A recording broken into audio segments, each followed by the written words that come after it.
Hello there. I've got 3 videos to make, so I'll make this one quick. Also, I ran out of standard white paper, so I'll be using some paper here. Today's topic: when should we reject inclusion?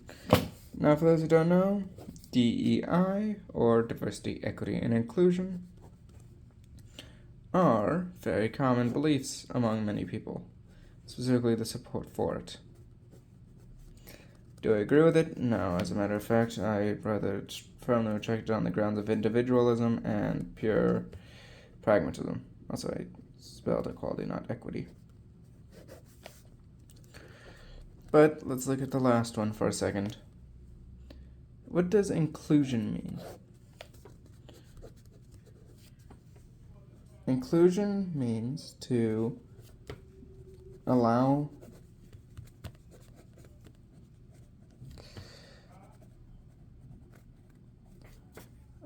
of others, to allow others into something. It doesn't necessarily have to be that specific. For example, you can include someone in a sports game, you can include them in a house, you can include them in a lot of things. But it's basically allowing someone to enter the fold. That is the key thing in inclusion. So when should we reject this? For me, the answer is simple. Inclusion must be rejected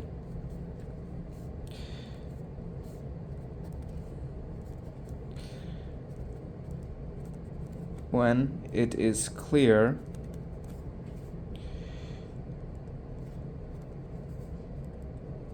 that the joining party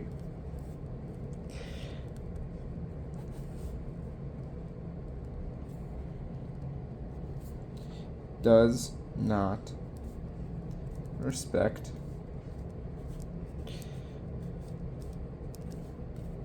your values. See, so long as you have beliefs, I'm not a libertarian, but take the libertarians as an example. They've established a few cities where only libertarians live because they recognize this.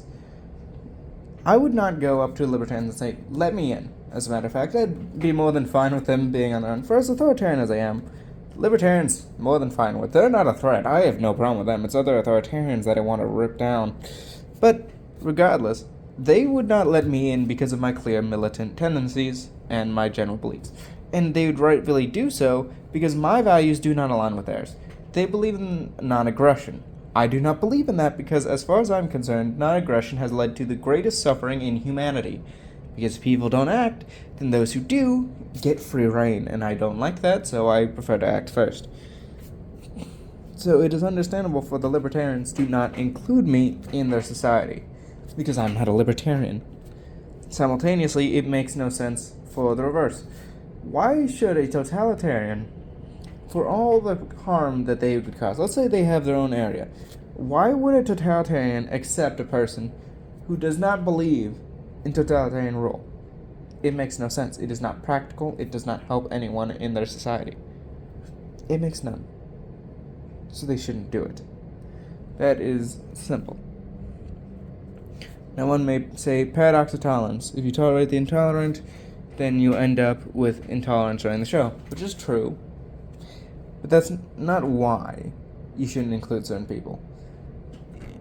It's because fundamentally, when you say you can join the fold, you're effectively saying you are going to be representing us, whoever we are. Let's say that we're a sports team. Whoever's joining the team represents us and thus is expected to be as skilled as the rest of us. What if it's, a political ideology? Same principle. Your moral and political stances are to be held to the same standard as everyone else. And fundamentally, that goes against the very idea of separation between people.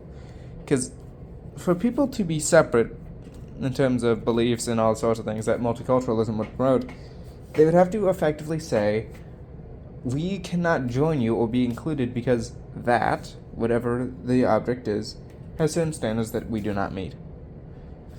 and so you naturally have to exclude them. The only other option would be assimilation. Sure, you can be included, but you must shift your values to ours. That is the only way it can really work. Like, if I join a libertarian community, I must choose non-aggression. Because I'm joining their community, they're the ones providing the hospitality and allowing me to live there, therefore, I am the one who needs to change to match their society. Does that make sense? Yeah, it does. If you are entering someone's area, that is their grounds. Now, I would argue some people do not deserve to have grounds because they manage them inefficiently and actually harm people, but that's just me. I'm a bit, should I say, imperialistic in that regard.